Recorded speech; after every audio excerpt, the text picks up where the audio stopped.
because I can only write you a ticket. Are you going to take me to jail? Are either one of y'all going to take me to jail? You're going to have somebody else come here and take? I don't want to go to jail. Is what I'm trying to say. Listen, I'm going to show this sign. The disorderly. You can go for disorderly conduct. I can't. We don't want to. We don't want to do. We just want you to stop. Okay, why do you feel like you need to continue to do it? My purpose is my purpose. Can I ask you a question? Sure. You keep saying disorderly conduct, both of you. Do you know what statute it is?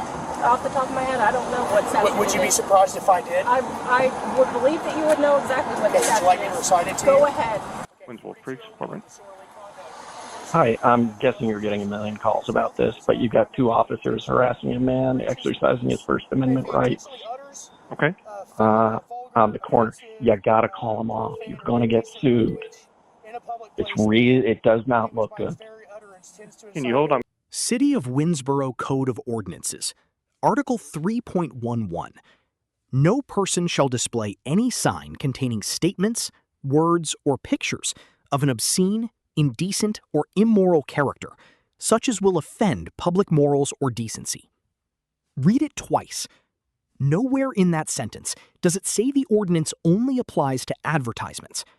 Nowhere does it mention a man standing alone on a sidewalk holding a piece of cardboard. And yet, on October 20th, 2025, 3 law enforcement officers in Winnsboro, Texas, would spend the better part of an hour trying to force that single sentence to do something it was never written to do: silence a citizen. Picture a fisherman standing at the edge of a lake, casting a net built for one species of fish, and trying to use it to catch something the net was never designed to hold. That's Article 3.11 in the hands of the Winnsboro Police Department that afternoon, a commercial signage ordinance cast out over a political protester, coming back empty every single time. Before we go deeper into what the documents actually show, make sure you're subscribed to Police Misconduct Case, because we don't just cover the story, we follow the evidence. Here's the setup. 39-year-old Winston Knowles, who runs a YouTube channel called Audit the Watchdog, walked to the intersection of Broadway and Main Street in downtown Winnsboro and stood there holding a series of handmade signs. October 20th, 2025, the owner of the Audit the Watchdog YouTube channel, 39-year-old Winston Knowles, traveled to Winnsboro, Texas, and stood at the intersection of Broadway and Main Street in the center of town holding various signs. Each sign had a different message, with some containing vulgarities. The Winnsboro Police Department received several calls regarding Mr. Knowles. Winnsboro Police Department. Hi, it's Brennan. Are Kayla and Patrick in there? Yeah, they're in there. Yeah, tell Kayla to check her phone. I sent her the photos of him holding that sign. Okay, got it. Winnsboro Police Department. Hey, Police Department, Public Works Department. Yes, sir. Hey, I'd like to file a complaint about a guy down there at the 11 in Broadway standing in Depot parking lot with a sign. It's vulgar. Okay, yeah, they're there right now. Oh, okay, good. Shortly after the department received the calls, Code Enforcement Officer Gieske, along with Officer Carter and Officer Feddersen from the Winnsboro Police Department, arrived on the scene. The interaction that followed was captured on both officer body cam and several cameras that Mr. Knowles pre-positioned himself. This entrapment. He's trying to get us to come after him.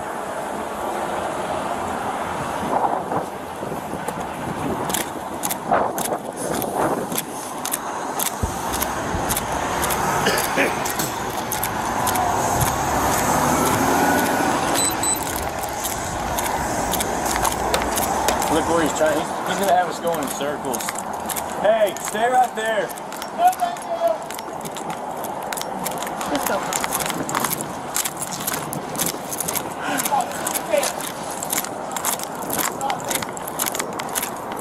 Hey, stop. Hey, come here. No, thank you. I'd rather not. Thank you. 407, just be advised, this individual is running, trying to get away from him. Come here. Hey, you got something to do. Stop. Where'd she go? 407, you on your last turn. Hey, come here. So, your sign is a nuisance. You can't have it. We have, hey, listen. Hey, stop. Just stay away from me a little bit. Yeah, you're fine.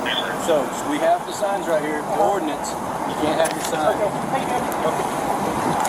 Excuse me, sir. Can I see your signs, please? No, thank you. I don't consent to search. Not at this time. I'm not trying to search your seat. Well, I don't want to show you, so. Okay, well, let me go ahead and give you a copy of our city ordinance that states, hold on. There's a law.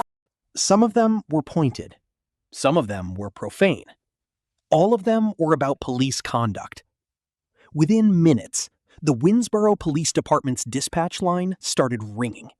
Citizens were calling in offended by the language on the signs and asking someone to make it stop. That's not speculation. That's what's audible on the department's own recorded call log. The same recordings the department would later have to turn over. Code Enforcement Officer Giske, along with Officers Carter and Feddersen, responded, and what followed over the next hour is a masterclass in how a small-town ordinance, applied by well-meaning officers who did not fully understand its limits, can turn a legal protest into a legal liability for the city that employs them. The first thing Officer Giske tells Knowles is that his sign is a nuisance and that he can't have it. He cites Article 3.11 by number. He reads him the obscenity language almost verbatim. It sounds official. It sounds like law. Here's the problem, and this is the moral refrain of this entire case. The ordinance does not say what the officer says it says. Article 3.11's nuisance sign category exists inside a section of the code that governs commercial signage, permits, size limits, business advertising. A handwritten protest sign criticizing police conduct isn't commercial speech. It isn't advertising a product. It's core political expression. The exact category of speech the First Amendment was built to protect first and protect hardest. So there's lots of video of you and pictures of you holding a sign that says F, bad cops. And that is, yes, sir. So no, I don't accept. It's okay. Let me read it to you. It's a nuisance sign. Anything that I can't annoys, listen to both of you. anything that annoys, disturbs, which contains statements, words, or pictures of obscene, indecent, or immoral character. So that is 3.1103. Is that a city ordinance? Yes, sir. Oh, fantastic.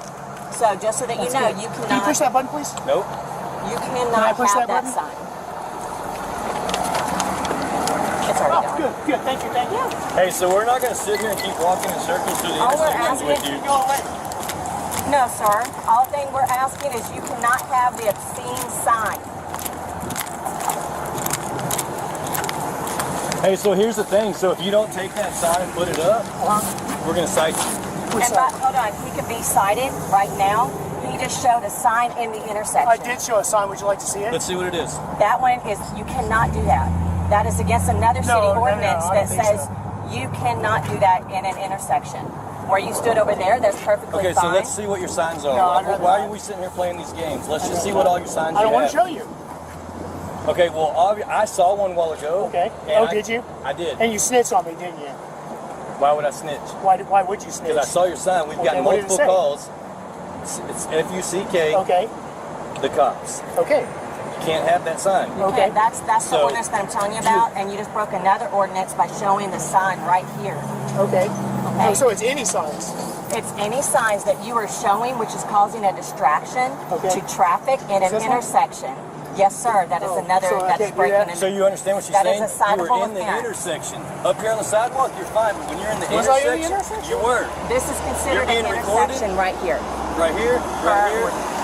Okay. Well, Obviously- I wasn't in the intersection until you started chasing me. Can I go now? We're not chasing you. Well, you chasing me because I'm trying to get away from you. You keep following me and telling me to stop. I don't trying want to stop. conduct I You want are to get away breaking from our you. city ordinances, and you're doing it repeatedly. I don't give a sir. damn about your city ordinances. Okay, that's fine. Then you don't have to be out here. Well, then where do you want me to be? You can be Oh, off. You can actually, be out. No, you you know, can be out of the intersection. When I sat down and I made this first sign right here, I was like, hey, you know what I should do? I should hang this in my closet and then shut the door. That's what I thought when I made the first sign. Okay, I mean, you have that right. I should hang it in the closet. The ordinance does not say what the officer says it says.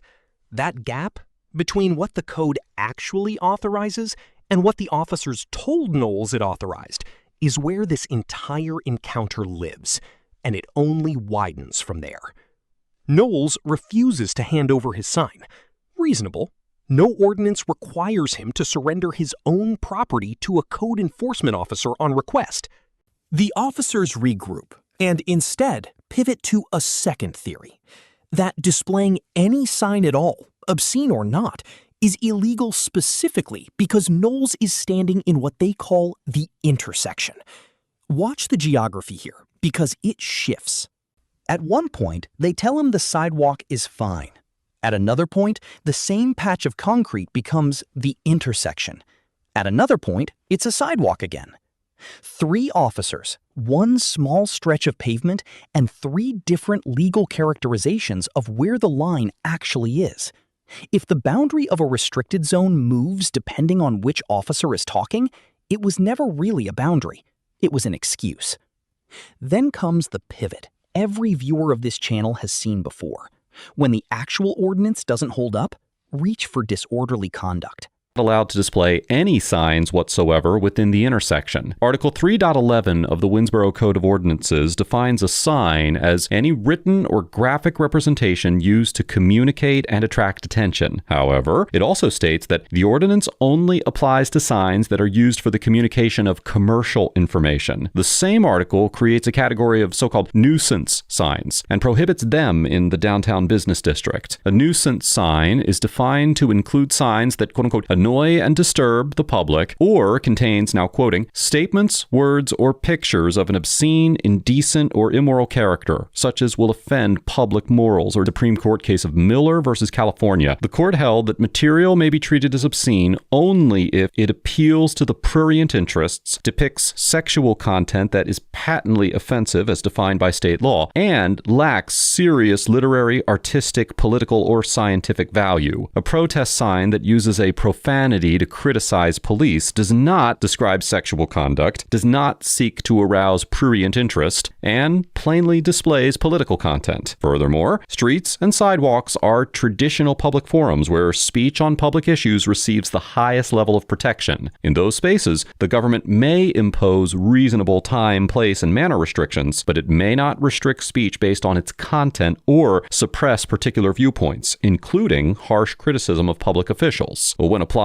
in this context, Winnsboro's nuisance sign ordinance effectively functions as a content-based restriction, as the operative feature of the sign that triggered the enforcement was its message and wording, not its size or placement. The Winnsboro officers were attempting to use an ordinance that targets, quote, obscene, indecent, or immoral language on commercial signage to prohibit a profane anti-police protest in a traditional public forum, which certainly would not survive the scrutiny of a court.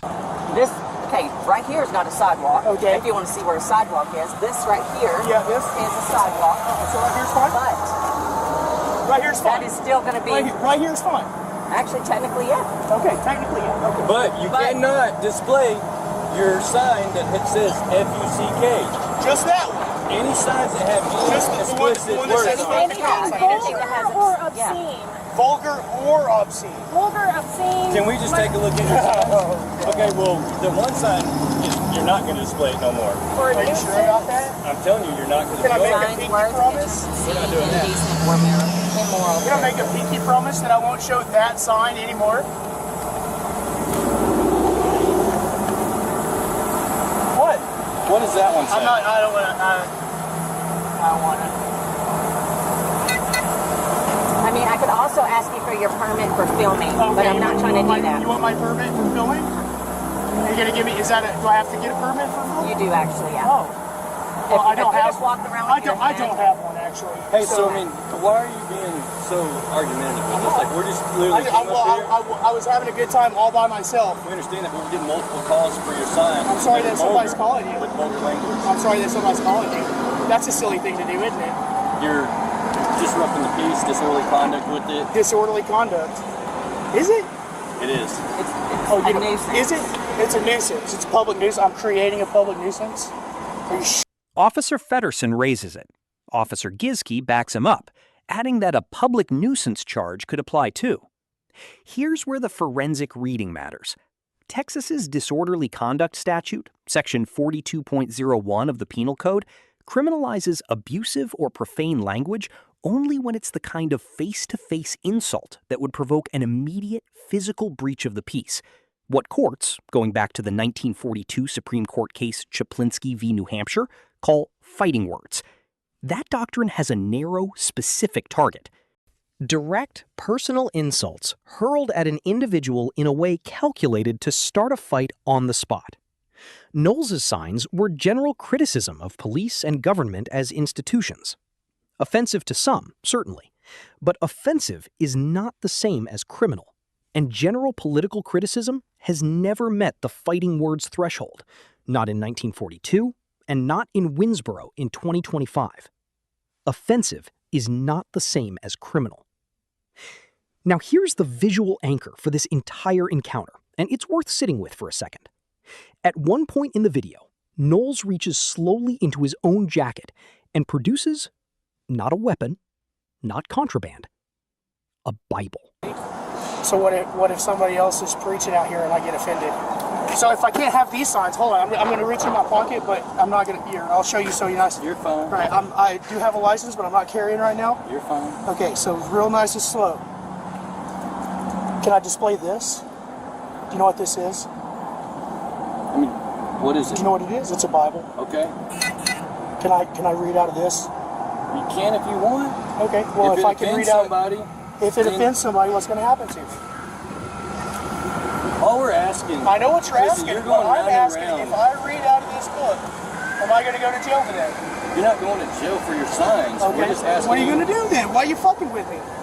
If I'm not going to jail, then I don't even want to talk to you. Okay, well then you're going to get a citation. Why am I going to get a citation? For violation of the city ordinance. We don't want to. Well, then don't. If you don't want to, then don't. That we're just asking, can you please stop with the signs? That's it. We're out here, we're playing the ordinance. Man, I really like my signs, though. I understand you like them. I don't have a problem with your signs. According to the ordinance. You're not going to take them from me. Okay, that's good. I plan on taking them, but what you're doing though with the so cameras, you promise me that you're not going to arrest me? We're not going to arrest you. You're just going to write me a citation. I'm not even going to write you a citation if you put the signs if up. If I continue to hold my signs, you're just going to write me a citation, and you're not going to take me to jail. If you continue to display the vulgar signs that are with the vulgar signs. Yes. Okay, I'm being very specific, right? Oh, here, I'm going to take my glasses off so you can see my eyes, right? If I continue to hold, I just don't want to go to jail. You're not going okay, I'll take a ticket.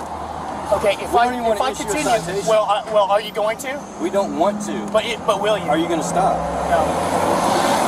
Can I show this sign? Let's see. If I show this sign, you know which one it is. Let me see. You already know which one it is. If you're only showing. Knowles hands over his identification during the stop, despite there being no clear ordinance requiring him to identify himself for a sign content violation, a choice that likely avoided immediate escalation, but one that gave up more leverage than the law required.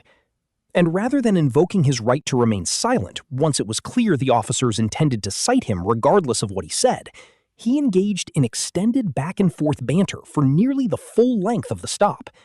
Every additional sentence spoken to law enforcement during a detention is a sentence that can later be mined for an alternative charge. A shorter, more clipped invocation of his rights, followed by silence, would have left the officers with even less room to maneuver. As for the officers, this is where the documentary record is least forgiving. 3 separate legal theories were floated over the course of 1 hour: nuisance ordinance, intersection restriction, disorderly conduct, and each one collapsed under its own weight when measured against the actual text of the code and the actual case law governing Texas and the Fifth Circuit. That is not evidence of malice. It's evidence of officers reaching for whatever justification was closest at hand, rather than starting from the actual boundaries of the law. And it's exactly that pattern, enforcement first, legal basis assembled after the fact, that turns routine encounters into 6-figure civil rights settlements for the municipalities that employ these officers.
No, we'll have to ask you to please take the cameras down. You can come to City Hall. Take the cameras down? Fuck no. Fuck that.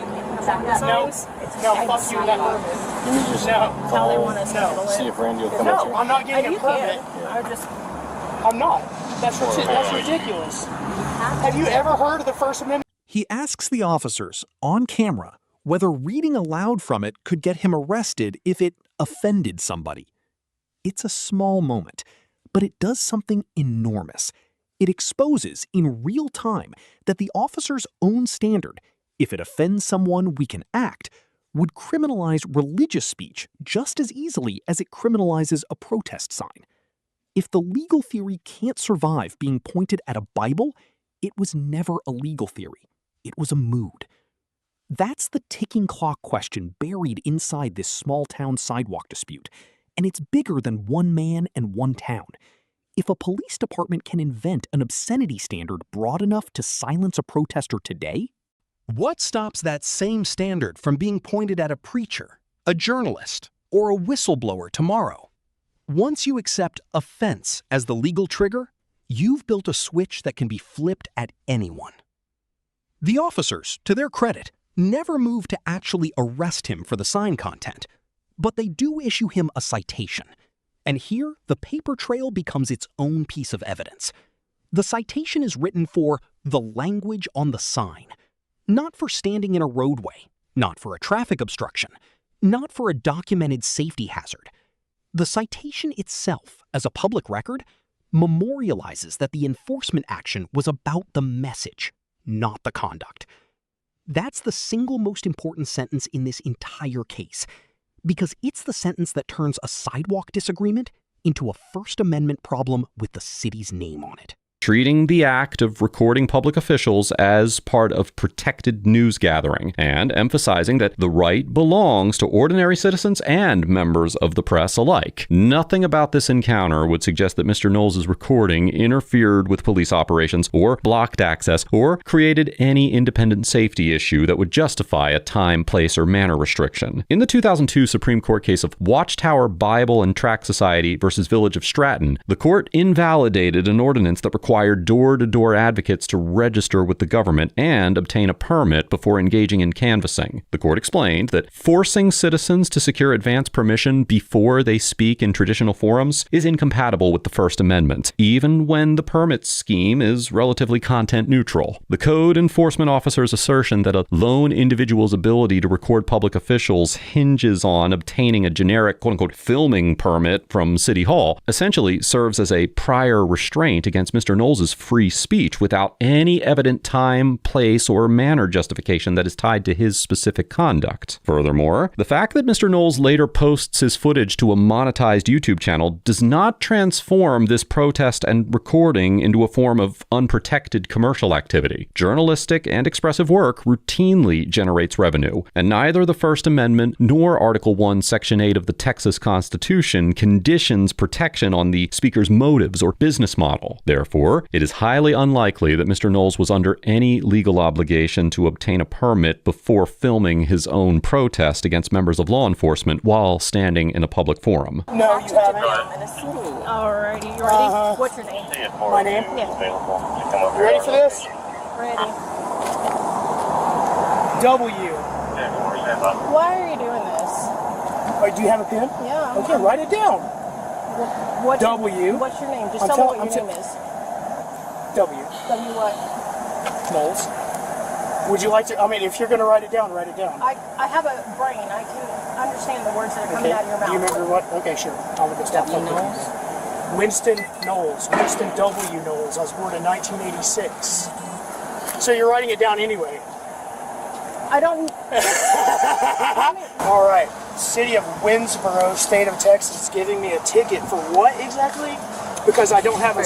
No, this is monetized YouTube channel does not transform this protest and recording into a form of unprotected commercial activity. Journalistic and expressive work routinely generates revenue, and neither the First Amendment nor Article 1, Section 8 of the Texas Constitution conditions protection on the speaker's motives or business model. Therefore, it is highly unlikely that Mr. Knowles was under any legal obligation to obtain a permit before filming his own protest against members of law enforcement while standing in a public forum. No, you haven't. Alrighty, you ready? What's your name? My name? Yeah. You ready for this? Ready. W. Why are you doing this? Oh, do you have a pen? Yeah. Okay, write it down. What's W. What's your name? Just tell me what your name is. W. W what? Knowles. Would you like to, if you're going to write it down, write it down. I have a brain. I can understand the words that are coming out of your mouth. Do you remember what? Okay, sure. I'll look this up. Winston Knowles. Winston W. Knowles. I was born in 1986. So you're writing it down anyway. I don't... All right. City of Winnsboro, state of Texas, is giving me a ticket for what exactly? Because I don't have a... No, this is for your sign. For the sign? For the sign, yeah. For the language on the sign? Okay, for the language on the sign. And what about the permit that I'm not getting? You're going to give me one for that too? We'll address that later. Okay, can we address that now so that way I can get back to what I was doing? Okay. Well, once we get done with this, well, hurry up, then we can... You can write two at the same time, can't you? After receiving a citation for violating the local ordinance, Mr. Knowles returned to the intersection and continued displaying his signs. Overall, the Winnsboro officers get... The ordinance does not say what the officer says it says. Requiring Knowles to obtain a permit to film his own protest is not a minor procedural request. It is a prior restraint, the single most disfavored category of speech restriction in all of American constitutional law, applied against a man doing nothing more than pointing a camera at a public street corner. So where does that leave the two sides of this exhibit? Knowles holds up remarkably well under forensic review. He never crosses into the roadway. He never raises a hand. He calmly, repeatedly, and correctly cites the exact constitutional doctrine that applies to his own situation, invoking Cohen v. California from memory, on the street, in real time, against 3 officers. He voluntarily accepts the citation rather than escalating the encounter physically. That is, by any objective measure, a case study in how to exercise a First Amendment right without giving officers a legitimate secondary charge to fall back on. But accuracy requires noting where his approach created unnecessary risk. On the record, on camera, an officer of the city of Winnsboro asserts that a private citizen recording a public interaction with public officials in a public forum requires government pre-approval. That assertion should stop you cold. The Fifth Circuit Court of Appeals, the very court with jurisdiction over Texas, ruled directly on this in 2017 in Turner v. Driver. Citizens have a clearly established First Amendment right to record police officers performing their duties in public. No permit, no pre-clearance, no advance notice to City Hall. The Supreme Court reached a parallel conclusion decades earlier in Watchtower Bible and Tract Society v. Village of Stratton, striking down a registration requirement for door-to-door canvassers, because forcing a citizen to get government permission before they speak in a public space is, in the court's words, incompatible with the First Amendment, even when the permit rule looks neutral on its face. First Amendment and free expression for baselessly threatening to arrest Mr. Knowles and for ultimately issuing Mr. Knowles a citation for a nonsensical and totally irrelevant ordinance violation. Throughout this encounter, the Winnsboro officers characterized what obviously qualified as quintessential free speech taking place in a traditional public forum as if it were illegal contraband ravaging the minds of their community. Their focus on the content of the message rather than on any objective feature of the sign sign reflected an undeniable failure to distinguish between protected offensive speech and material that the law actually allows the government to regulate. The officers also invoked disorderly conduct and public nuisance as potential criminal charges, even though Mr. Knowles' conduct did not satisfy the elements of any relevant language of these codes. As explained earlier, Texas disorderly conduct law, read through the fighting words doctrine, requires language or displays that by their very nature tend to provoke an imminent breach of the peace. In this encounter, the video showed complaints and offense taken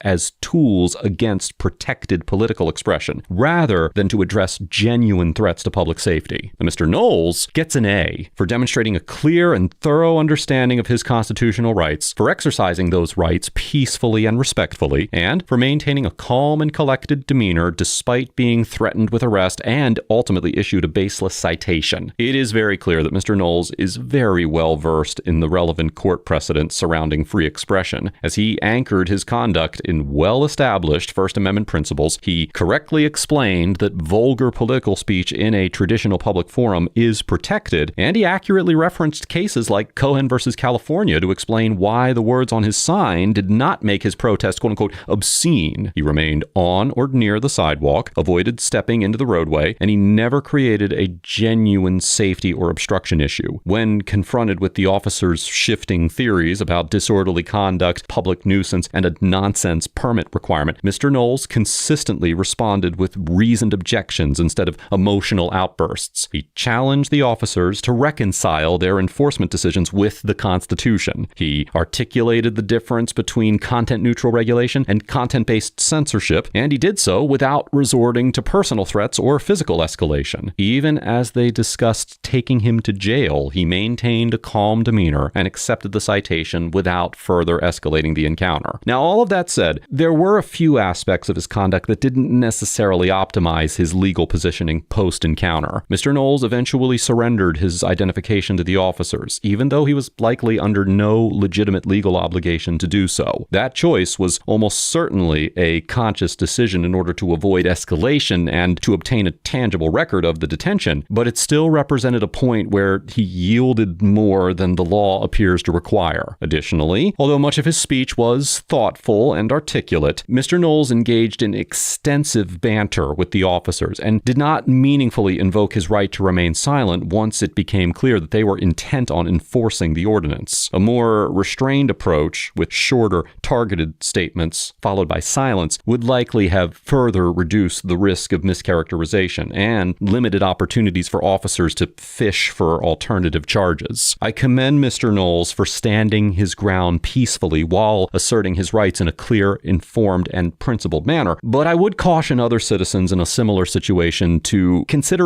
That distinction matters because of exactly how the Supreme Court has already ruled on nearly identical facts. In Miller v. California in 1973, the court built the modern test for what actually counts as obscene material, content that appeals to prurient interest, depicts sexual conduct in a patently offensive way, and lacks serious political or artistic value. A sign criticizing police using profanity fails that test on every single prong.